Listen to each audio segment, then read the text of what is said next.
Bank Nifty 5 minute time frame আমার এখানে একটা এন্ট্রি হয়ে গেছে। আমি এখানে একটা ডাব্লু প্যাটার্ন দেখতে পাচ্ছি।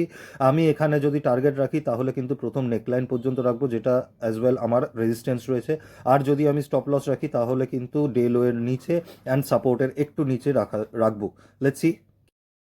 Bank Nifty 5 minute time frame যেরকম আমি বলেছিলাম, এখান থেকে আমি একটা ডব্লিউ এক্সপেক্ট করছিলাম, এখান থেকে আমার একটা এন্ট্রি ছিল। আমি যদি এখানে একটা ফিবোনাচি রিট্রেসমেন্ট এখানে যদি আমি অ্যাপ্লাই করি, এখানে আমার এন্ট্রি ছিল, এটা আমার টার্গেট ছিল, তাহলে আমি দেখতে পাবো যে এখানে 50%-এর উপরে কিন্তু সাস্টেইন করেনি। এখানে কিন্তু আমি মোটামুটি প্রফিট বুক করতে করতে এসেছিলাম। কালকে যেমন বলেছিলাম যে আমরা যখন দেখবো যে আমাদের ডাইরেকশানে মার্কেট মুভ দিচ্ছে, তাহলে আমরা সেখানে অল্প অল্প করে আমরা প্রফিট বুকিং করতে করতে যাবো, কারণ মার্কেটে 100% অ্যাকুরেসি বলে কিচ্ছু হয় না। তো আমি এখানে দেখলাম যে এখানে 50%-এর ওপরে কিন্তু সাস্টেন করেনি। যখন মার্কেট নিচের দিকে এখানে লড়াই করছে, তার মানে মার্কেট ডাউন সাইডে যাওয়ার চান্সেস বেশি। তো আমি এখান থেকে স্কোয়ার অফ করে দিলাম। তো এইভাবে যদি ট্রেডিং শিখতে হয় তাহলে লাইক শেয়ার কমেন্ট সব কিছু করে দিও। Thank you.